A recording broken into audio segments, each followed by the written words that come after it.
Bonjour à tous et bienvenue sur Afrique Sport pour le 13h de ce lundi 19 septembre 2022 que nous débutons avec le Maroc. Fad Moufi appelé en renfort pour la première fois. Quelques jours après avoir dévoilé sa liste de 31 joueurs retenus pour les matchs amicaux contre le Chili le 23 septembre et le Paraguay le 27 septembre, le nouveau sélectionneur du Maroc, Walid Regragui, est contraint de procéder à un changement dans sa liste. Appelé pour la première fois, le latéral gauche de la Renaissance sportive Berkane, Hamza El Moussaoui, s'est blessé et a déclaré forfait. Pour le remplacer, le technicien a fait appel à Fad Moufi, âgé de 26 ans. Déjà passé par les sélections de jeunes jusqu'en U23, le binational né en France est appelé pour la première fois avec les A. Formé à l'Olympique Lyonnais, dont il a porté les couleurs de la réserve à 55 reprises entre 2014 et 2017, le latéral droit s'est révélé au Portugal, d'abord à Tondela, puis en 2020 avec Portimonense. Et du Maroc, partons au Sénégal. Noah Fadiga risque de ne pas être en mesure d'honorer cette première sélection. En effet, le futur Lion a été victime d'un violent choc avec l'Ivoirien Ismaël Diallo lors du match contre Ajaccio, dimanche en Ligue 1. Évacué sur civière à la 33e minute, l'ancien joueur de Bruges a subi une commotion cérébrale, était conscient mais a tout de même été transféré à l'hôpital. Dans ces conditions, difficile de se prononcer sur sa participation au prochain rassemblement des champions d'Afrique, alors qu'il avait l'occasion de marquer des points juste avant la Coupe du Monde 2022. Un forfait représenterait un énorme coup dur pour le Brestois. Restons chez les Sénégalais. Le sélectionneur Aliou Cissé a décidé de faire appel à un nouveau joueur en remplacement de Keita Baldé.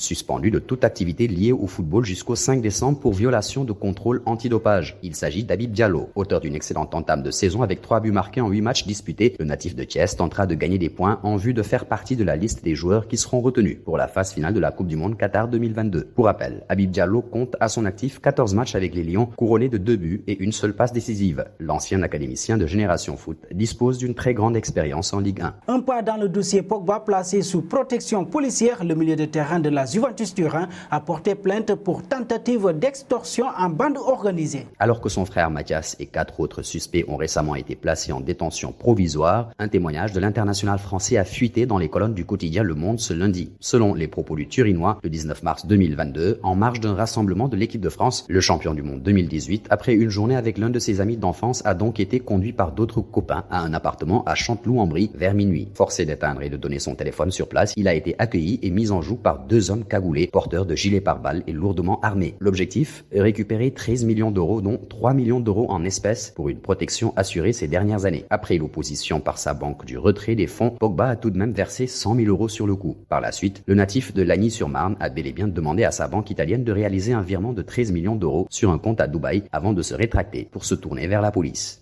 Et puis filons au PSG, l'entraîneur Christophe Galtier n'a pas donné des nouvelles positives sur la blessure de Marco Verratti ce dimanche lors de la victoire contre l'OL. Filons au Paris Saint-Germain. L'entraîneur des Rouges et Bleus, Christophe Galtier, n'a pas donné des nouvelles positives après la rencontre contre l'Olympique de Marseille concernant Marco Verratti qui est sorti en cours de rencontre blessé. Le coach a dévoilé la zone de la blessure de l'Italien de 29 ans en conférence de presse. Il est touché au mollet, c'est un coup. Je peux être inquiet parce que quand Marco Verratti ne peut plus jouer, c'est qu'il est blessé. Il va passer des examens demain, à savoir ce lundi. C'est un coup fort au niveau du mollet. Marco Verratti a été remplacé à la 64e par Nordi Mukiele. L'Italien pourrait ne pas se rendre en sélection alors que le milieu a été convoqué pour les matchs de l'Italie en Ligue des Nations contre l'Angleterre le 23 et la Hongrie le 26. Et nous voici arrivés à l'instant quiz avec 3 indices qui vont vous permettre de connaître notre joueur mystère du jour. Premier indice, je suis un défenseur de 31 ans évoluant en Angleterre. Deuxième indice, j'ai déjà joué pour 4 clubs. Et troisième indice, j'ai débuté en France dans un club actuellement relégué. Qui suis-je? Vos réponses seront attendues en commentaire. Nos félicitations à tous ceux qui ont répondu au Alexander Zinchenko lors du dernier 13h. C'était le joueur à trouver puisqu'il est en effet un défenseur de 25 ans évoluant en Angleterre qui a déjà joué pour 4 clubs dont le PSV Eindhoven. Il a disputé 134 rencontres dans son 3e club. Terminons avec le dossier Thomas Tuchel. Le Bayern Munich pourrait activer une clause secrète dans le contrat de Julian Nagelsmann pour le licencier selon Bild. Le club ne serait pas satisfait de son coach et pense à l'ancien entraîneur de Chelsea. L'ex-coach du PSG serait le profil parfait pour les Bavarois. Il a remporté la Ligue des Champions, s'est géré, enfin plus ou moins tard, et parle allemand. Révolution à venir donc au Bayern, mais Tuchel aimerait se prendre 6 mois de repos. Difficile d'attendre jusque-là. Côté équipe, ça va aussi bouger. Robert Lewandowski n'a pas été remplacé. Sadio Mané est arrivé cet été de Liverpool, mais le Bayern Munich peine à lui trouver un rôle qui convient. Et cela se ressent sur le terrain comme en dehors. Selon Bild, Sadio Mané est pointé du doigt en raison de son manque d'efficacité. Merci à vous, Marcel Maron,